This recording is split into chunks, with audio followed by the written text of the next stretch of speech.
চট্টগ্রামে পলো গ্রাউন্ডে সমাবেশের মধ্য দিয়ে শুরু হচ্ছে বিএনপি চেয়ারম্যান তারেক রহমানের 4 জেলায় নির্বাচনী প্রচার। আজ বেলা 11টায় পলো গ্রাউন্ডে নির্বাচনী সমাবেশ শুরু হবে। এতে বক্তব্য রাখবেন বিএনপির চেয়ারম্যান। সকাল থেকে সেখানে জড়ো হচ্ছেন নেতাকর্মীরা। সাধারণ মানুষের উপস্থিতি বাড়ছে। ফেরার পথে আরও 3 জেলায় নির্বাচনী সভায় যোগ দেবেন তারেক রহমান। প্রথমে সমাবেশ করবেন ফেনী পাইলট কলেজ মাঠে। এরপর কুমিল্লায় বিরতি নিয়ে 14 গ্রাম, সদর দক্ষিণ ও দাউদকান্দিতে 3টি জনসভায় বক্তব্য রাখবেন তারেক রহমান। তার দিনের শেষ কর্মসূচি হবে সোনারগাঁয়ের কাঁচপুরে। সেখানে পথসভায় যোগ দিয়ে জেলার 5টি আসনের বিএনপির প্রার্থীদের পরিচয় করিয়ে দেবেন বিএনপির চেয়ারম্যান। দর্শক, এ বিষয়ে আমরা বিস্তারিত জানবো। আমাদের সাথে এই মুহূর্তে যুক্ত হচ্ছেন আমাদের সহকর্মী শফিকুল হক ও মোহাম্মদ হোসেন। আমরা প্রথমে শফিকুলের কাছে যেতে চাই। শফিকুল, একটু জানতে চাই তারেক রহমানের আজকের পুরো কর্মসূচির সম্পর্কে। এছাড়া চট্টগ্রামের নেতাকর্মী থেকে সাধারণ মানুষের প্রত্যাশা আসলে কি রয়েছে সে বিষয়ে জানাবেন।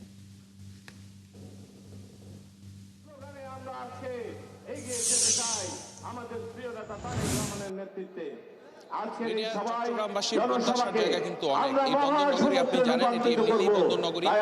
তাদের যেই অতীতের যেই সরকার ছিল সেই সরকারের সময়কার থেকে মানুষের যেই আকাঙ্ক্ষিত যে প্রত্যাশা, সেই প্রত্যাশা কিন্তু পুরোপুরি পূরণ হয়নি। সেক্ষেত্রে তারা প্রত্যাশা করছে সামনে যদি এখানে যারা উপস্থিত হয়েছেন আজকে এই পলো গ্রাউন্ড মাঠে, সেই পলো গ্রাউন্ড মাঠের আগত স্থানীয় ভোটার সহ নেতাকর্মীরা তারা প্রত্যাশা করছেন আগামীতে যদি বিএনপি সরকার গঠন করতে পারে, ধানের শীষের সরকার যদি গঠিত হয়, সেক্ষেত্রে তাদের যে প্রত্যাশা সেটি কিছুটা হলেও পূরণ হবে। আজকে সমাবেশের বিষয়ে একটু বলতে চাই।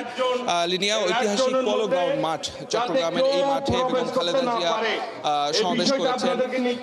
এরই ধারাবাহিকতায় নির্বাচনী প্রচারণার যেই জনসভা, নির্বাচনী জনসভা, সেটিতে অংশ নিতে আজ বিএনপি চেয়ারম্যান তারেক রহমান তিনি আজকের এই পলো গ্রাউন্ড মাঠের জনসভায় ভাষণ দিবেন। এবং সবশেষ 2005 সালে তিনি এই চট্টগ্রামে জনসভায় বক্তব্য রেখেছেন। এর মধ্যে দিয়ে প্রায় 20 বছর, 2 দশকেরও বেশি সময় পরে আবারও কোনো জনসভায় তিনি বক্তব্য রাখতে যাচ্ছেন। সেক্ষেত্রে এই চট্টগ্রামবাসীর যে মানুষের মধ্যে যে উচ্ছ্বাস উদ্দীপনা আমরা দেখতে পেয়েছি সেটি কিন্তু একেবারেই স্পষ্ট। কারণ শুধু এই পলো গ্রাউন্ড মাঠ এর আশপাশের যে এলাকাগুলো রয়েছে সেসব এলাকায় একেবারে পোস্টার ব্যানারে ছেয়ে গেছে তারেক রহমানকে স্বাগত জানিয়ে তারা আজকের এই পুরো উৎসবের নগরীতে পরিণত হয়েছে।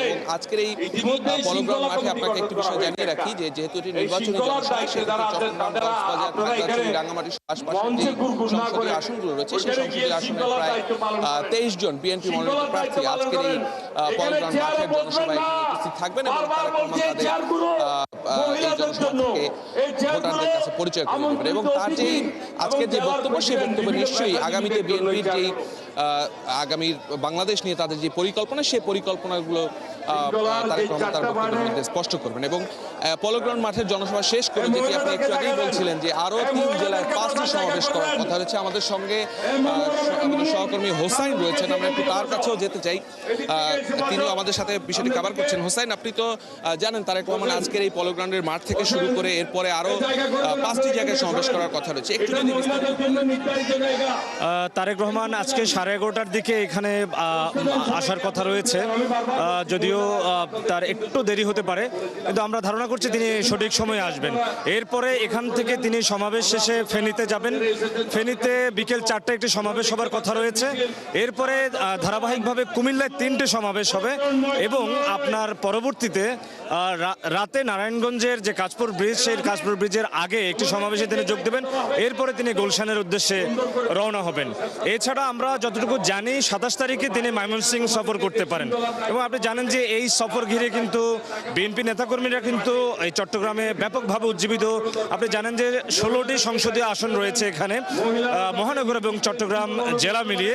এখানে এই 16টি সংসদীয় আসনের সংসদ সদস্যরা, নেতাকর্মীরা, অঙ্গ সহযোগী সংগঠনের নেতাকর্মী সহ আশপাশের যে কয়টি জেলা রয়েছে, কক্সবাজার, বান্দরবন, খাগড়াছড়ি এবং রাঙামাটি, টোটাল 4টি জেলার মানুষ এখানে মূলত উপস্থিত থাকবেন। এবং বলা হয়ে থাকে এটি চট্টগ্রাম বিএনপির জন্য বরাবরই একটি উর্বর ঘাঁটি।